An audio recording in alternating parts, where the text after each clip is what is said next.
Let's have a look at session tracking with cookie. The first method for tracking session in this lesson is using cookie. A cookie is a small text file. It stores a set of name-value pairs on the client computer disk. Cookies are sent in the header of HTTP response.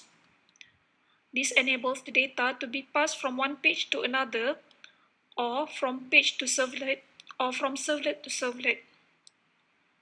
Cookie is created with name and its associated value. If the cookie has been created previously, the value of the cookie will be updated.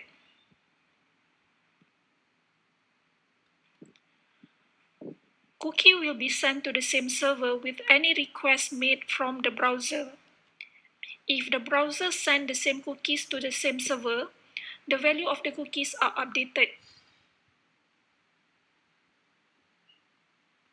We can set an expire time to the cookies. When we do this, the cookies are valid for a specific amount of time only. When the cookies has expired, it will not be sent to the server.